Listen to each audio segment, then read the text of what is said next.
শ্রাবণ মাসের তৃতীয় সোমবার। শুধু একটি তারিখ নয়, এক অপার শক্তি, বিশ্বাস আর আত্মশুদ্ধির দিন।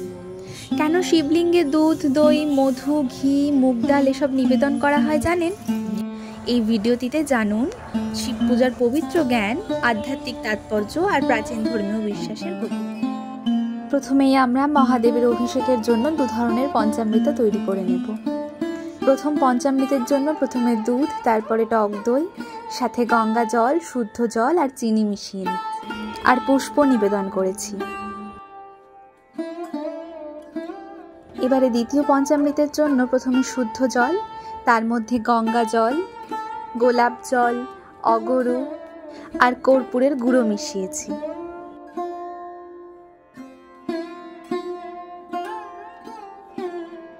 মহাদেবের অভিষেকের সমস্ত সরঞ্জাম গুছিয়ে নিয়েছি। সরঞ্জামগুলির মধ্যে রয়েছে মধু, ঘি, টক দই, দুধ, শুদ্ধ জল, গঙ্গা জল আর দু ধরনের পঞ্চামৃত। অন্যদিকে একটি পাত্রের মধ্যে অশ্বগন্ধা চন্দনের গুঁড়ো, তার সাথে শুদ্ধ জল মিশিয়ে চন্দনটি গুলে নিন। মহাদেবের অভিষেক যে পাত্রের ওপর হবে, সেই পাত্রের ওপরে অশ্বগন্ধা চন্দনের ফোঁটা দিয়ে ওং চিহ্ন আঁকতে হবে এবং একটি বেলপাতার পেছনে 3টি পাতার ওপর অশ্বগন্ধা চন্দনের ফোঁটা দিয়ে ওঙের ওপর রাখতে হবে এবং সেই বেলপাতাটির ওপরেই মহাদেব, নন্দীজি আর ত্রিশূল রাখতে হবে। অভিষেকের প্রথম পর্যায়ে রয়েছে মধু। মধু মিষ্টতা ও সুমধুর সম্পর্কের প্রতীক। শিবকে মধু নিবেদন করলে পরিবারের সৌহার্দ্য ও প্রেম বৃদ্ধি পায়। এটি কণ্ঠ ও বাকশক্তিও মিষ্টি করে তোলে। এবারে ঘি দেব। ঘি হলো তেজের প্রতীক। এটি আত্মার জ্যোতি বাড়ায়। ঘি দিয়ে শিবের অভিষেক করলে অন্তরের অন্ধকার দূর হয় এবং জীবনে আলোক প্রাপ্তি হয়। ঘি দেওয়া হলে দই দিয়ে দেব। দই তাজা মন, তাজা চিন্তা ও আনন্দের প্রতীক।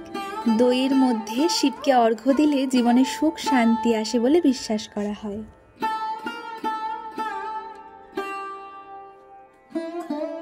দুধ দ্বারা শিবলিঙ্গে অভিষেক করার অর্থ হলো জীবনের পবিত্রতা ও বিশুদ্ধতা। দুধ মনকে শান্ত করে ও অহংকার দূর করে। দুধে আছে সারল্য, যেটি শিবের প্রিয় গুণ। দুধ দেওয়ার পর শুদ্ধ জল, গঙ্গা জল আর 2 ধরনের পঞ্চামৃত ঢেলে দিচ্ছি শিবজির মাথায়। শিব পূজায় আমরা বিভিন্ন দ্রব্য ব্যবহার করি। এগুলি শুধুমাত্র প্রতীকই নয়, বরং আধ্যাত্মিক ও শারীরিকভাবে পরিশুদ্ধির বার্তাও বহন করে। অভিষেক করা হয়ে গেলে একটি পাত্রের ওপর 3টি বেলপাতা নিয়ে বেলপাতাগুলির ওপর অশ্বগন্ধা চন্দনের ফোঁটা দিয়ে দিচ্ছি। বেলপাতাগুলির মধ্যে একটিতে শিবজি, একটিতে নন্দীজি আর একটিতে ত্রিশূল রাখবো।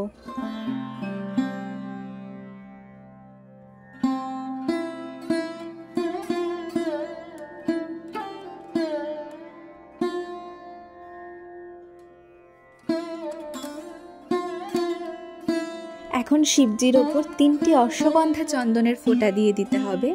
তার সাথে নাগরাজ, ত্রিশূল ও নন্দীজির ওপরে একটি একটি করে অশ্বগন্ধা চন্দনের ফোঁটা দিয়ে দিতে হবে।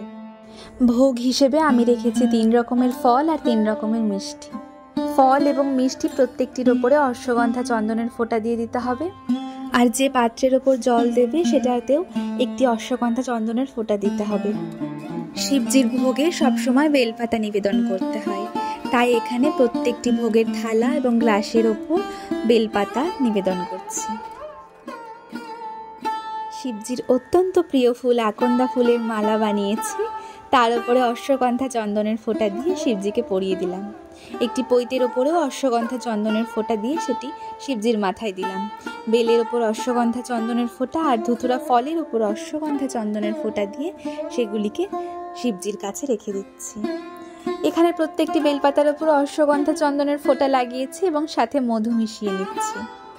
3টি বেলপাতা শিবজির মাথায়, একটি নন্দীজি আর একটি ত্রিশূলে দিয়ে দিব।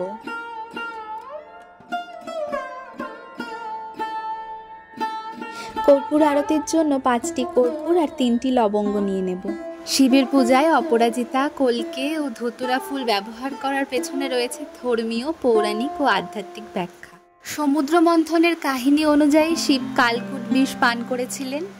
ধতুরা এক প্রকার বিষাক্ত উদ্ভিদ, যা বিষের প্রতীক। তাই ধুতুরা শিবের প্রিয়, কারণ এটি তার বিষপান ও ত্যাগের স্মরণ করায়। এখন ভোগের থালা এবং জলের গ্লাসের ওপরে পুষ্প নিবেদন করব। কল্কি ফুল বা অর্ক ফুল শিবের তপস্যা ও বৈরাগ্যের প্রতীক। অপরাজিতা অর্থ যাকে পরাজিত করা যায় না। শিব হলেন অত্যন্ত শক্তির প্রতীক, যিনি অজেয় ও সর্বজয়ী। শাস্ত্র মতে এই ফুল ব্যবহার করলে শিব ভক্তের জীবনে সমস্ত বাধা দূর হয় এবং মনস্কামনা পূর্ণ হয়। এবারে মহাদেবকে দূর্বা নিবেদন করছি। 2 প্রকারের যে পঞ্চামৃত বানিয়ে রেখেছিলাম সেগুলি একে একে শিবের মাথায় অর্পণ করব, সাথে দুধ অর্পণ করব।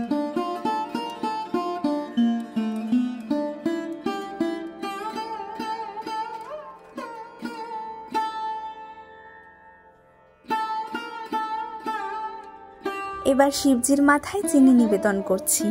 চিনি হলো সরলতা ও আনন্দের প্রতীক। শিবকে চিনি নিবেদন করলে জীবনের তিক্ততা দূর হয়ে মিষ্টতা আসে। আর তার সাথে রেখেছি সবুজ মুগ ডাল, প্রাকৃতিকভাবে হালকা ও পরিপাক শক্তি বাড়ায়।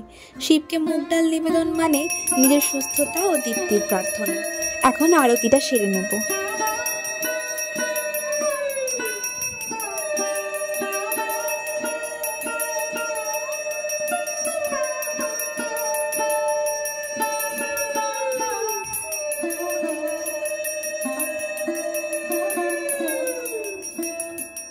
শ্রাবণ মাসের সোমবারে নিষ্ঠাভাবে পূজা করলে পাপ মোচন হয়, পারিবারিক কল্যাণ ঘটে, মানসিক শান্তি লাভ হয় এবং সর্বোপরি ঈশ্বরের কৃপা লাভ হয়। বিশেষ করে তৃতীয় সোমবারকে অনেকে কর্মসিদ্ধির দিনও মনে করেন। এই দিনে যে কোনো সৎ উদ্দেশ্যের জন্য প্রার্থনা করলে তা সফল হয়। আপনারা যদি এই ভিডিওটি ভালোবাসেন তাহলে লাইক দিন, বন্ধুদের সঙ্গে শেয়ার করুন এবং সাবস্ক্রাইব করতে ভুলবেন না।